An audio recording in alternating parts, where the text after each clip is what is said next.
please. 7 o'clock. The success of any good meeting is to get started on time, so we'll go ahead and call it to order here. On behalf of the Lebanon Historical Society and the McKinley Camp Number 9 Sons of Union Veterans of the Civil War, I'd like to welcome you all here tonight to listen to Fran's talk. Fran has done a lot of work to this, and she's a little nervous, so be gentle with her. Right now, I'm going to introduce Lee Hammond, who's the program director for the Historical Society. He's going to give a brief bio on Fran.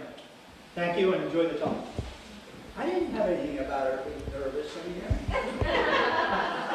That's your idea. Well, I have 2 or 3 things I was going to burden you with before we allow Fran over there. And one is, there is the fire escape, the same entrance that you came in. So you all need to know that when you're in a public building, right? Do I get extra credit for that? Thank you.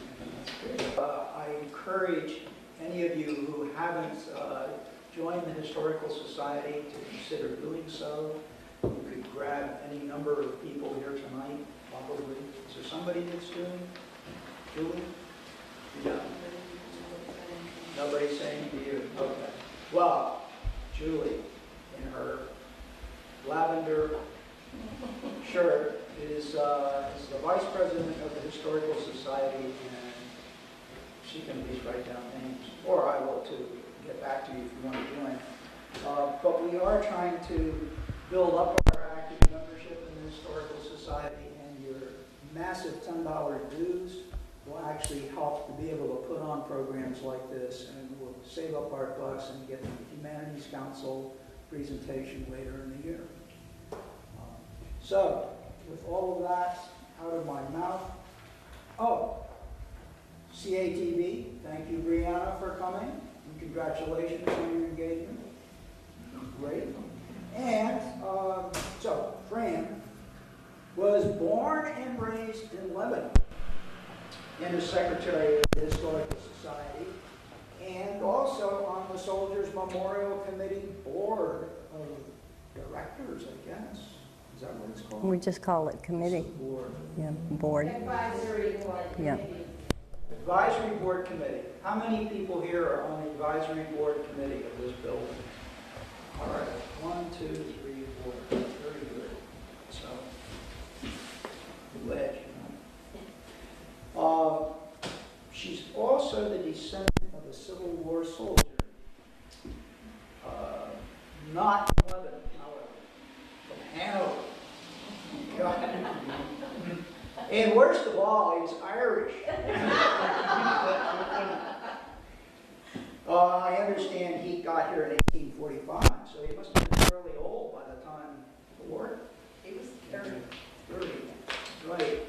And it's interesting, you guys know as much about the Civil War or more than I do, but I've always been fascinated by the number of Irish immigrants that stepped off the boat and had a gun put in their hand and said, "Go fight for Mr. Lincoln," as the song says. And that's how they got involved, and they had a rather stellar record of service overall. Irish names keep popping up all over the place.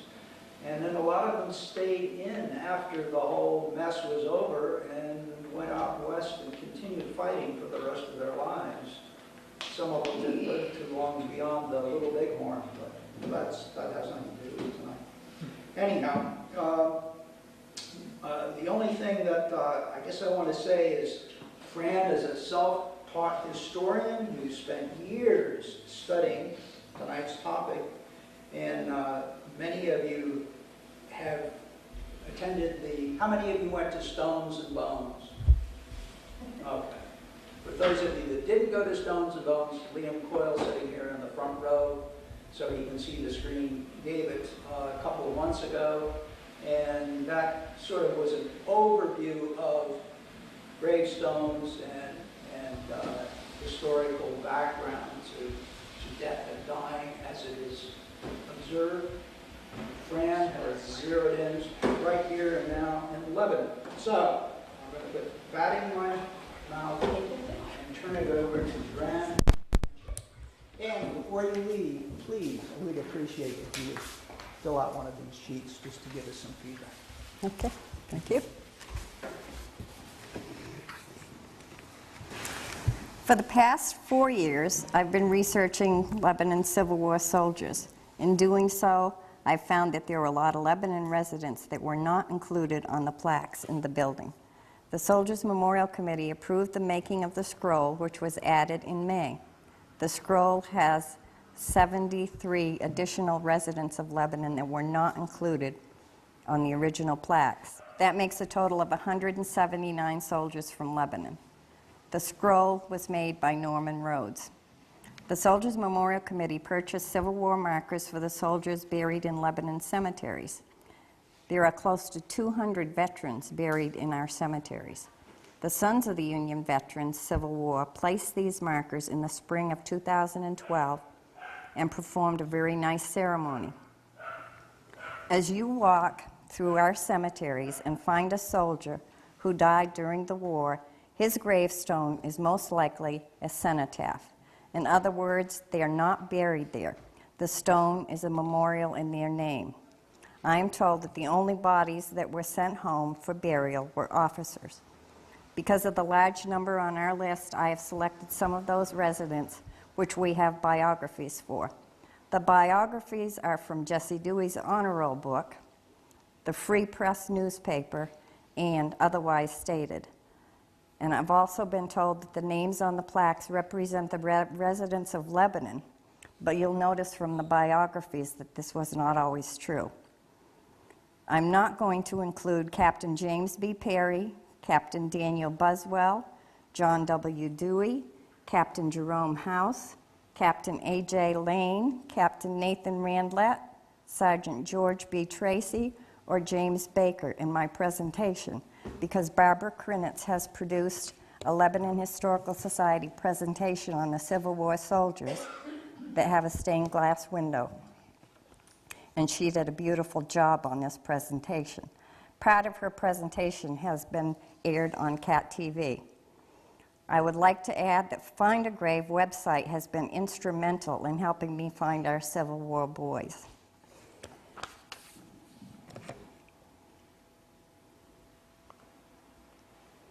This is a picture of an encampment cemetery during the Civil War. As you can see, they're very well marked with the names, the dates they died.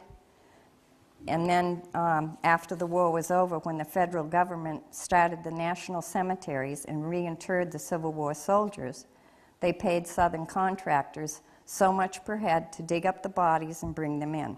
That's exactly what they did. They only brought in the heads. The identification process was letters or pictures in pockets, names written in uniforms, uniforms themselves, and sometimes personal dog tags. Because of this, only 20% of our Civil War soldiers have been identified. Therefore, a tremendous amount of our boys are in unknown graves. Alpheus Worcester Baker was born in Lebanon May 22, 1834, son of Alpheus Baker and Nancy Slapp. He was a resident of Wisconsin when the Civil War broke out, so he enlisted there in August 1862 as a private in Company H, 23rd Wisconsin Infantry, and was at once promoted to orderly sergeant, and on January 13, 1863, received his commission as second lieutenant in the same company. He was in the campaign under Grant at the siege and surrender of Vicksburg. Because of ill health, he was honorably discharged in November 1863. His record as a soldier was a good one, although ill health compelled him to resign his commission before the close of the war. He was the first commander of the James B. Perry Post in Lebanon. Alpheus was educated in Lebanon, except for his early years. He was not a resident of Lebanon until after the war. In 1848 and 49, he was a page in the New York Assembly and lived in New York City. In 1856, he found employment as a clerk in a commission house in Wisconsin. He settled in Lodi, Wisconsin, where he gained livelihood as a farmer and a builder. After retiring from the Army in the fall of 1864, he returned to his childhood Lebanon, where he resided until his death on April 11, 1905. He held various state commissions during his lifetime. He and his wife, Parthenia Peck, had 4 children. Only one survived. He is buried in the School Street Cemetery. Colonel James Gilchrist Benton was born in Lebanon September 15, 1820, son of Calvin Benton and Mary Gilchrist. In 1842, he graduated from the U.S. Military Academy at West Point. When he was promoted to second lieutenant, he was transferred to the Ordnance Bureau in Washington, D.C., where he assisted in preparing the system artillery for land services and ordnance manual. When Benton was promoted to first lieutenant, he served at Harper's Ferry Armory. He was assistant inspector of arsenals and armories and commanded the Charlestown, South Carolina Arsenal. In 1857, he was on special duty in Washington, D.C., engaged in making experiments that led to the adoption of the Springfield rifled musket in place of the old smoothbore. He was promoted to captain after 14 years of service and was appointed instructor of ordnance and gunnery at West Point, where he remained until the beginning of the Civil War. In April 1861, Captain Benton went to Washington as special assistant to General James W. Ripley, Chief of Ordnance. When he was promoted to major in 1863, he was put in command of the Washington Arsenal, where he remained until 1866. Soon after he assumed command, there was an explosion in the old penitentiary, which had been transformed into a storehouse for ammunition. He entered the building, and with the assistance of one man, he succeeded with his hands and feet in putting out the fire before the fire department arrived. In July 1864, there was another similar explosion.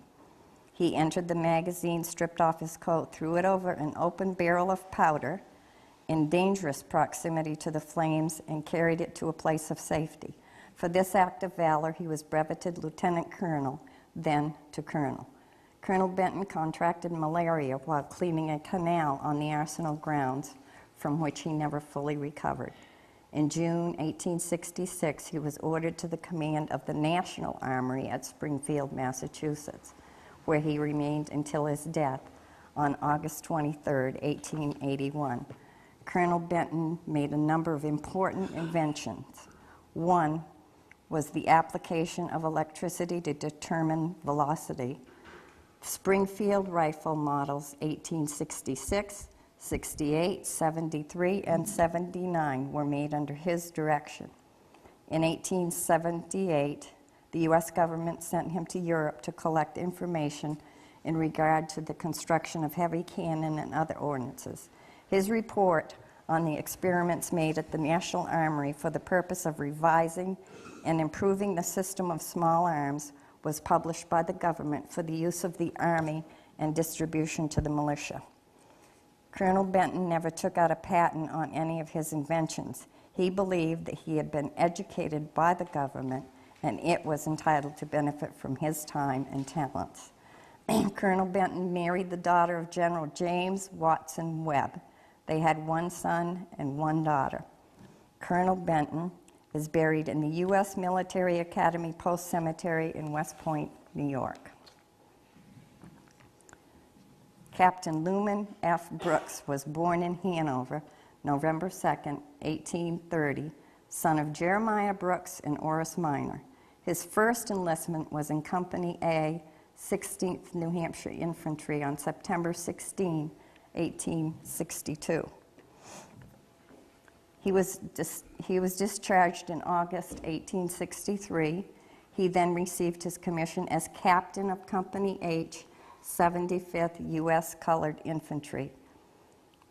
For meritorious service, he was commissioned major in the same regiment, and as ranking officer commanded the regiment at Milliken's Bend in September 1865. He was mustered out of the U.S. service November 29, 1865.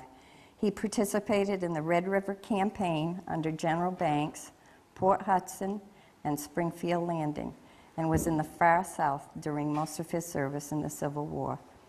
At the age of 11, Lumen went to live with a South family of Shakers in Enfield. He was there until the age of 20. The last 6 years there, he was a teacher. When he left the Shakers, he worked on the railroads in Massachusetts. In 1856, he settled in Lebanon. After being mustered out of the U.S. service, he returned to Lebanon and engaged in the trade as a carpenter. For several years, he was in the lumber business in West Hartford. He then invented a mop and manufactured it for several years. Captain Lumen died in Concord December 31, 1909. He wrote several interesting historical articles for the Lebanonian, and he married twice. 2 daughters by his first wife, Susan, and 2 daughters by his second wife, Alma Parkhurst Matter. He is buried in the Glenwood Cemetery.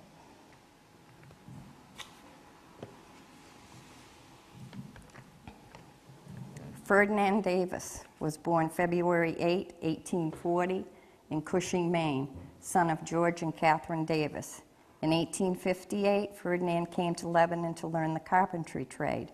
When the war broke out, he enlisted with Captain House in Company C, 7th New Hampshire, as private. In 1861, he was promoted to sergeant. In 1862, he was promoted to first sergeant. And in 1863, promoted to first lieutenant of Company D. On February 20, 1864, Ferdinand was wounded severely in the leg at Ulster, Florida. After a few weeks in the hospital, he was granted a leave to come home. On April 15, 1864, he rejoined his regiment in Virginia. He mustered out December 20, 1864. He returned to Lebanon and took up the study of architecture. He was the architect for the Oddfellows Building in Lebanon and for the Soldiers Memorial Building. In 1889, Ferdinand moved to Pomona, California, where he died on May 24, 1921. He's buried in the Pomona Cemetery and Mausoleum. Sergeant Jesse E. Dewey was born in Hanover, October 2, 1842, son of Jesse Edson Dewey and Sarah A. Porter. Jesse's father died when he was only 2 weeks old. His mother remarried, so he was brought up mostly by relatives. He attended Kimball Union Academy for a few terms and then went to Manchester to work in a machine shop. When the war broke out, Jesse enlisted at Manchester in the 2nd Regiment at the age of 18. Few regiments saw more or heavier fighting than the 2nd. Jesse was in 19 battles and was one of the few who came out whole. Jesse's army blanket was folded in 13 thicknesses, and on his person when a bullet went through all 13 layers of his blanket and lodged against a piece of hardtack in his knapsack. He never complained of the hardness of that bread. This happened at the Battle of Fredericksburg. His hardtack is preserved in the Soldiers Memorial Building with a bullet hole in it. For gallantry in action, he was promoted to sergeant. After the war, he returned to Lebanon. He served for several years as captain in the Shaw Rifles, a company of the National Guards which was formed in 1878. He was a leading spirit in promoting the erection of the Soldiers Memorial Building, being one of the original 8 veterans to pledge $20. He rendered service in every position in the GAR James B. Berry Post number 13.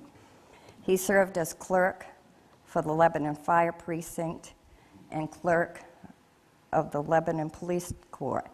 He was a representative in the state legislature and an agent for the American Express Company for 25 years. For 30 years, he was a member of the insurance firm Dewey, Peck and Company. He was married twice. He first married Emmeline Chase in Manchester in 1864. She died in January 1866. And baby Jesse, born January 19, 1866, died December 1, 1869. They are both buried in the School Street Cemetery. He married second in November 1871 Sarah Louise Curry, daughter of Dr. Thomas Curry of Lebanon. They had 2 children, Arthur and Alice. Jesse is buried in the School Street Cemetery. Charles A. Hale was born in Sydney, Maine in 1840, son of Sumner Hale. When the Civil War broke out, Charles was a resident of Lebanon, his father being a minister here at the time. He enlisted at Lebanon and was mustered in Company C, 5th New Hampshire, as corporal. In 1868, he was appointed sergeant major, then second lieutenant of Company H. In May 1863, Charles Hale was wounded at Chancellorsville, Virginia. He was then appointed first lieutenant of Company E. In 1864, he resigned. He was then appointed captain of Company F, 5th New Hampshire. He mustered out in June 1865. After the war, Charles Hale settled in Gettysburg, where he lectured on the battlefield guide at Gettysburg for the Gettysburg Exhibition Company in Philadelphia and Cincinnati. He finally settled in Chicago, Illinois.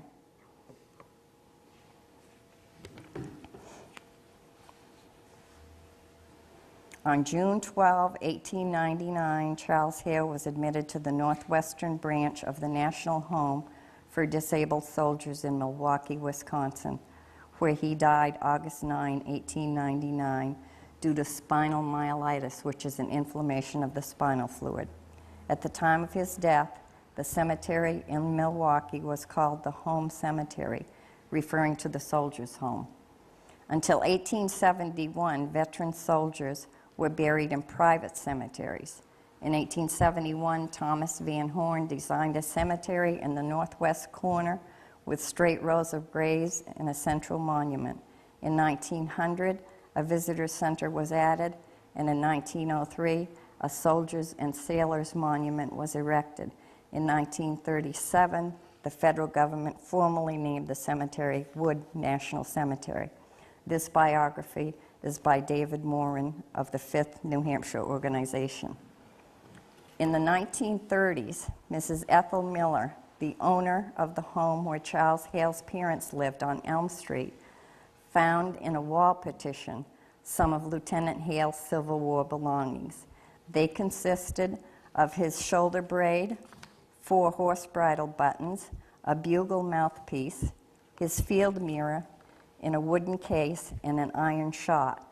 Those owners donated the items to the Lebanon Historical Society. The items were then placed on permanent loan in the Soldiers Memorial Building.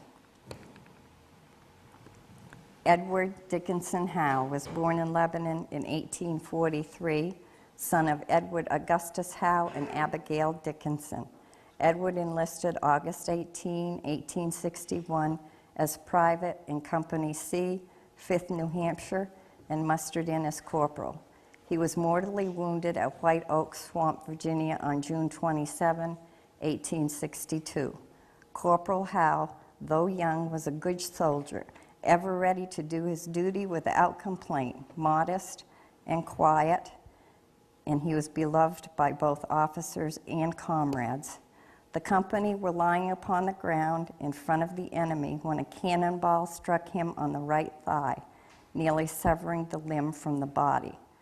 Rising again, another shot took off his left hand. Strict orders had been given that no man should leave the ranks to carry off the wounded. Captain Nathan Randlett, also a Lebanon boy, seeing his peril, buckled a strap around the limb, hoping to stop the flow of blood. Edward was finally borne to a field hospital where everything was done to save his life.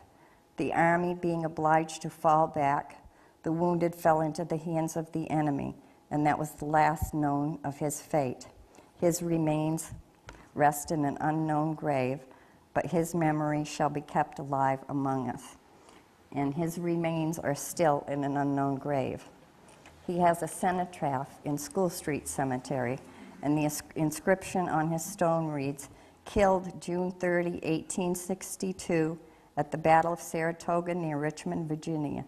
He died for his country, his honor to serve. He sleeps his last sleep in the lone soldier's grave. George E. Percival was born in Lebanon in 1843. He enlisted and was mustered as Private in Company C, 5th New Hampshire. In the Battle of White Oak Swamp on June 27, 1862, the same shot which wounded Corporal Howe took off the right arm of Percival. He fell into the hands of the enemy and was heard of no more. Though young, he was brave and true and loved by his comrades. George is no longer in an unknown grave. George died July 5th, 1862, and is buried in the Glendale National Cemetery in Richmond, Virginia. Lieutenant Henry P. Hyde was born in 1841 and enlisted in Company B, 1st Vermont Volunteers, on May 9, 1861, for 3 months. He re-enlisted in Company C, 17th U.S. Infantry. He was stationed at a time at West Lebanon as a recruiting sergeant and afterward at Fort Preble, Maine. He took the field and was killed in action at Spotsylvania, Virginia. He was the first man to enlist from Lebanon. In every position, he was found faithful and efficient, and he'd been promoted to be first lieutenant for good conduct when he was killed. He is buried in Fredericksburg National Cemetery, grave number 1776. According to the Vermont Civil War, Henry was originally buried at Laurel Hill. Colonel Henry Lane Kendrick was born in Lebanon on January 20, 1811, son of Stephen Kendrick and Thankful Howe. In 1835, he graduated from the U.S. Military Academy at West Point and breveted second lieutenant of the 2nd U.S. Infantry. He was assistant professor of chemistry, mineralogy, and geology at the Military Academy. In 1847, he was promoted to first lieutenant of the 2nd Artillery. He served in the war with Mexico, engaged in the siege of Veracruz and the defense of Pueblo. He was promoted to brevet major for gallant and meritorious conduct in the defense of Pueblo. He served in frontier duty and in command of artillery battalion on the march from Fort Leavenworth to Santa Fe, New Mexico. He was stationed in New Mexico and was engaged in expeditions against the Navajo Indians. He commanded the escort of the topographical party exploring the Indian country from New Mexico to San Diego. In 1857, he was promoted to captain of the 2nd Artillery. He also commanded the escort of topographical party exploring the Indian country between Republican Fork and the Arkansas River in 1852. He commanded Fort Defiance, 1852 to 57. After serving 45 years, he retired and resided at the Union League Club in New York City. He was presented an AM degree from Dartmouth College in 1844. In 1868, he was presented with a law degree from the University of Missouri, and in 1869, he was presented with a law degree from the University of Rochester. He was an honored instructor at the Military Academy. It is said he was the most popular professor there. An officer of the U.S. Regular Army, no one was better known or possessed more genuine respect and esteem. He died in May 1891. Colonel Kendrick's funeral was held in New York City, and his remains were laid to rest at the Military Academy Cemetery at West Point. Lieutenant Charles F. Liscombe was born in Lebanon in 1843, son of Elisha and Ethelinda Liscombe. He enlisted as private in Company C, 5th New Hampshire, on August 21, 1861, at 18 years of age. He was mustered in as corporal. In September 1862, he was appointed major. Charles was slightly wounded at Antietam, Maryland on September 17, 1862. He was then promoted for good conduct to second lieutenant of Company D. In December 1862, for bravery at Fredericksburg, he was promoted to first lieutenant of Company D. He was in all the battles in which the famous 5th participating, except that of Chancellorsville, because he was recovering from wounds. He never shrank from any duty, however arduous, always brave and encouraging others by his coolness. To him belongs the credit of first discovering the retreat of the rebels after the Battle of Gettysburg. He died of disease at Point Lookout, Maryland, January 6, 1864. This is a letter to the 5th New Hampshire headquarters from Lieutenant Colonel R.E. Cross, dated January 9, 1864. It is with feelings of the deepest sorrow that the commanding officer of this regiment publishes the death of First Lieutenant Charles F. Liscombe of this regiment. As a soldier, he was a brave, true, modest, unassuming gentleman. As a companion, he had no superior. Having enlisted in the regiment as a private soldier, serving with honor in all its battles, he now fills a soldier's grave and is entitled to all the honors of a brave and lamented companion.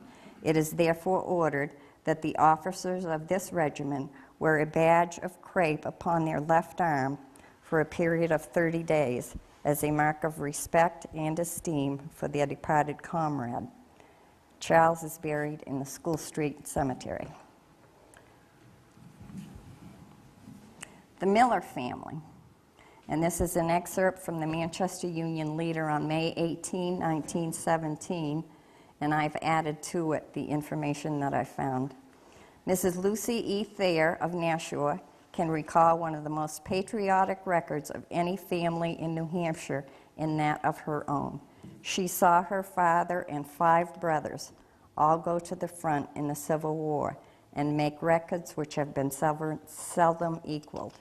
She was, in her home, a reproduction of the Gilmore Medal given to her father, Robert Miller, of the 7th New Hampshire Infantry, by Major General Q. O. Gilmore, for heroic service before Charlestown, South Carolina.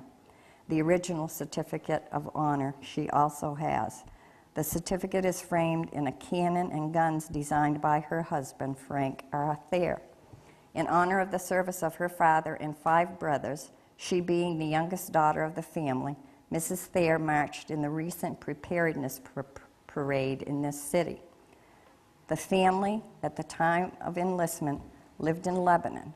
Robert Miller, the father, was born in Lyman, New Hampshire, and was 44 years of age at the time of his enlistment, and served with distinction in 22 engagements.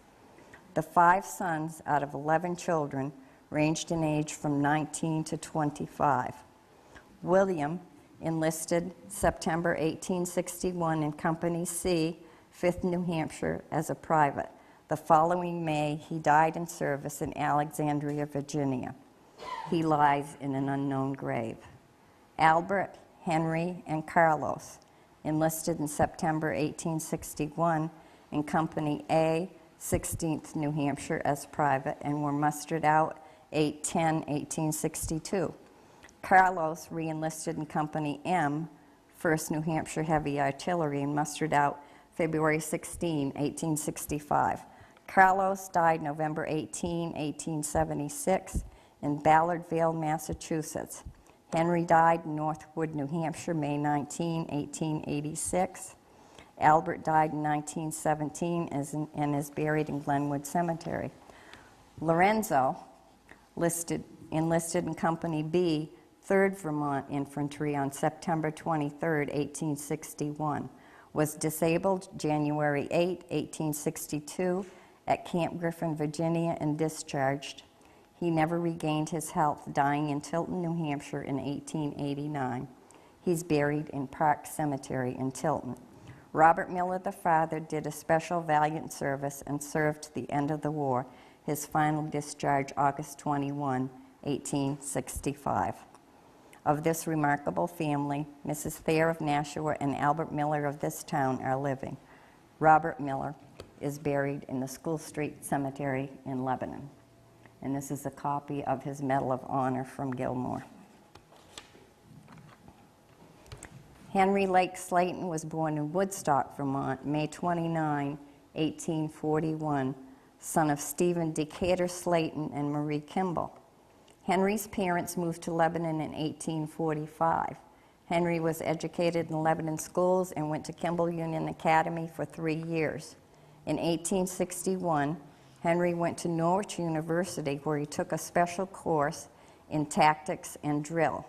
In 1862, he was appointed drill master of New Hampshire Volunteers, where he performed valuable service in drilling the state troops in Concord, New York City, and Arlington Heights in Washington, D.C.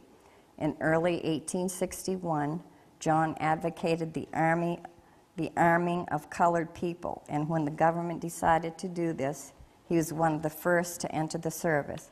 After rigid examination, he was commissioned first lieutenant of the 2nd U.S. Colored Infantry, which was the first regiment to be armed by the government. John served for over 2 years in Florida, stationed at Fort Taylor, Key West, Fort Myers, Tallahassee, and Tampa. He took part in several engagements. He served as court-martial duty and was a member of the Military Commission for Florida. He mustered out of the service as commanding officer of Company K, 2nd U.S. Colored Infantry, in January 1866. He was offered the position of captain in the regular army, but he declined. John returned to Lebanon and entered the Albany Law School, graduating with a law degree in 1867.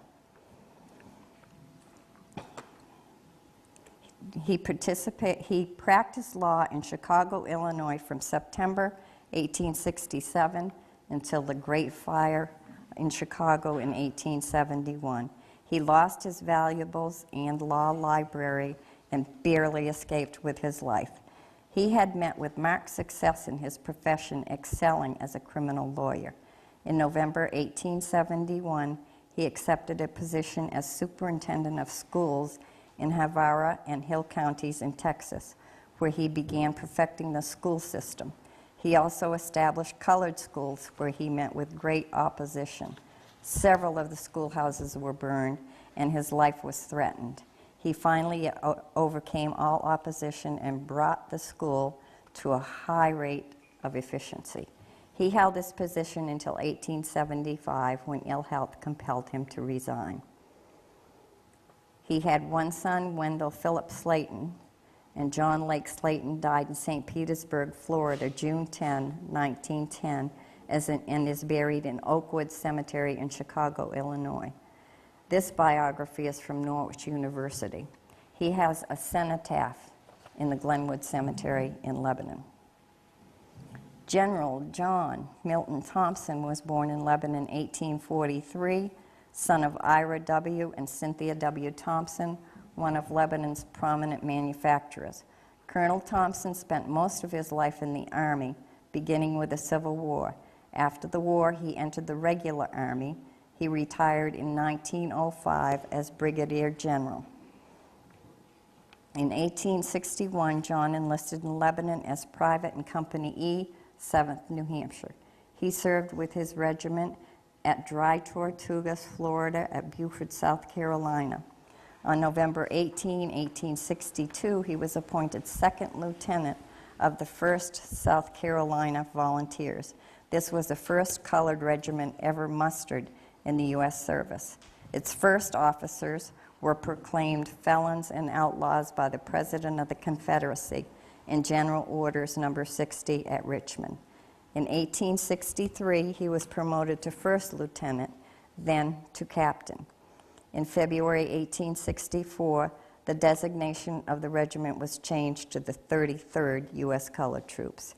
He was present at the siege of Charlestown and minor operations until the capture of the city in the command known as the Department of the South, 10th Army.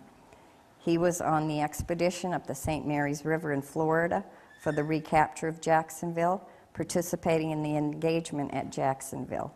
He led his company in the assault at Fort Lamar in front of Charlestown. He commanded a company at an engagement on James Island, South Carolina on July 1st and 2nd, 1864. and in the assault at Fort Lamar on the same date. He was subsequently breveted for gallant and meritorious conduct in the battle at St. James. After serving as Brigade Adjutant General, Provost Marshal, Provost Judge in command of forces at Abbeville, South Carolina, and Provost Marshal and Treasurer of the City of Charlestown from 1864 to 66, he was honorably mustered out of the service as captain on January 31, 1866. After the war, he accepted a commission as second lieutenant of the 38th U.S. Infantry at Jefferson Barracks and was promoted to first lieutenant. He served at Forts Hays, Harker, Kansas, and he left Fort Harker to command 38th U.S. Infantry at Fort Richardson, Texas. And he served at Forts Richardson, Griffin, Clark, and McCarrick, Texas. He served throughout the West through all of his service in the U.S., and he retired in 1905, and he is buried in Arlington National Cemetery. Frank Parent was born in Canada in 1846 and a Lebanon resident at the time he enlisted. He enlisted and was mustered on March 10, 1864 in Company A, 1st New Hampshire Cavalry. He was captured in Middletown, Virginia on November 12, 1864. He died of disease on January 5, 1865 in Salisbury Prison, North Carolina. This is the only memorial for him in the Salisbury National Cemetery in North Carolina. In 18 trenches just south of this spot rest the bodies of 11,700 soldiers of the United States Army who perished during the years 1864 and 1865 while held by the Confederate military authorities as prisoners of war in a stockade near this place. Silas J. Richardson was born in 1846 in Manchester, New Hampshire. When the Civil War broke out, he was a resident of Lebanon and joined Company B, 18th New Hampshire. When the war was over, he returned to Manchester, where he lived until 1900. In 1910, I find him in Bedford, Massachusetts, probably in a soldier's home because he's buried in the GAR lot. He died July 22nd, 1912, and is buried in Rural Cemetery, Bedford, Mass. And poor Silas, he's buried with someone else's military information on the gravestone. When the GAR in Bedford ordered his federal stone, they crossed off the J on his name because they couldn't find a Silas J. Richardson in Massachusetts, but they did find a Silas Richardson Jr., who was born in Charlestown, Mass. In 1830 and died in June 1874 in Reading, Mass. He was the corporal in Company H, 1st Massachusetts Heavy Artillery. He's buried in the South Cemetery in Andover, Mass., about 200 miles away from Silas. Roger D. Smalley was born in Lebanon in 1832, son of Aidan Iram and Rosamond Smalley. He was educated at Kimball Union Academy in 1848 to 1850. His obituary from the Granite State Free Press, Roger D. Smalley, was found dead in bed at his boarding place at Manchester, New Hampshire. His body was brought to Lebanon for burial. For many years, he had been almost a wanderer upon the face of the earth. The Manchester papers state that he had been in that city for about 10 years and had employment at Amoskeag Corporation. He was an educated man and was in his best days an excellent teacher, and for several terms taught at our high school. Before the Civil War, he went south to teach school. At the outbreak of the rebellion, he enlisted in the Confederate service as a musician in Company I, 17th Mississippi, serving under General Longstreet. After the war closed, it's generally understood that he stayed but a short time in any place, and he claimed to have traveled around the world twice. Mr. Smalley died March 29, 1896. He's buried in the School Street Cemetery. I wonder, why did he not stay in any one place very long? Why was he a wanderer? Was he not accepted in his hometown because he fought for the Confederacy? Or was he another victim of post-traumatic stress? Maybe he was a gypsy. In closing, I'd like to add this memorial. It's not in Lebanon, it's in Lyme, and it's a beautiful tribute worth showing. It's a four-sided monument, and on the first side is Charles M. Lovejoy, died March 5, 1863, at 23 years, 6 months. The second side is Turner S. Grant, died March 5, 1863, at 22 years, 8 months. And the third side is John W. Gilbert, died March 11, 1863, at 21 years, 5 months. The fourth side tells the story of these three boys, earnest and active in the Redeemer's service and united by the dearest ties of friendship from the strong impulses of Christian duty and true patriotism. They enlisted in the 11th Regiment, New Hampshire Volunteers, August 14, 1862. Together, they shared the vicissitudes of a soldier's life and fought side by side at the Battle of Fredericksburg, at Newport News, Virginia. Stricken nearly together by the same disease, God's finger touched them, and they slept. Their remains rest together beneath this monument until the resurrection morn. Lovely and pleasant in their lives, in their death they were not divided.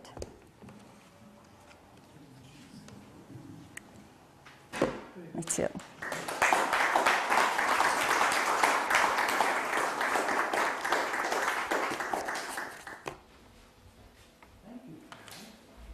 Fran, do you want to talk about your project? My project? My latest project is that there are 5 Civil War soldiers buried in Lebanon that have absolutely no stone, nothing there.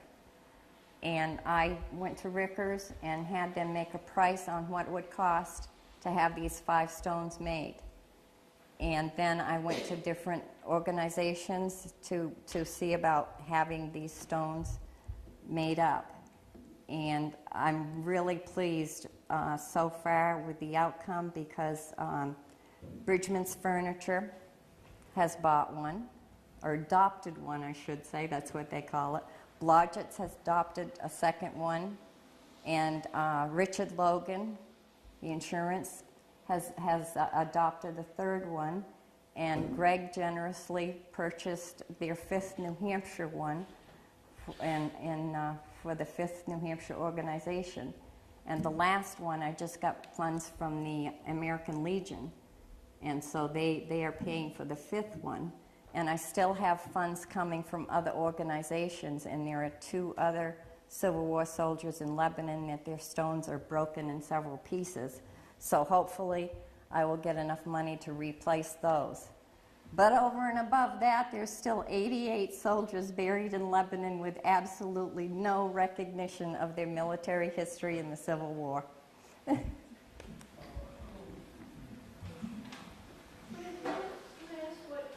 Motivated you to be doing this research? Was there something specific, or is it just a general interest? Just a general interest. I called it my healing project at first, but then it just kept going. Yes? Fran, how many total Civil War soldiers are buried in and around Lebanon? About 200. We have a lot of Vermonters buried in Lebanon because it's just over the border. So I do a lot of work with Tom Ledoux, the Vermont Civil War website person. And so we've got almost 200. Have you found any other Confederate soldiers other than the one here? Not so far, no. I just want to make 2 comments. When Fran worked with some of the union veterans back in 2012, we did with the Soldiers Memorial Building Committee and some of the union veterans, we put up 143 new flagpoles. New, and they There was, were many of the old cast iron, there's probably one over in the corner that's broken. yep, Picked up somewhere to be repaired. The old five-pointed star flagpoles that were cast iron. So there were many of those. So Fran's estimate of 200 is pretty close. And the other thing, I've read this or heard this recently about why did Northerners join Southern units? And back in the 1850s, there wasn't any softball leagues or anything like that to join when you moved. And so if Smalley was working down south as a teacher, probably one of the things he joined down there was their militia. And they probably would drill together on the town common and do a lot of the things like militias did here in the north. And the only problem was that when the conflict came, he was pulled in with his militia unit. He went off to fight or to serve as a musician for his militia unit. So that was an explanation that I heard recently about why did some Northerners join Southern units, but it was more or less that they were already down there. It was the equivalent of like joining a softball league today.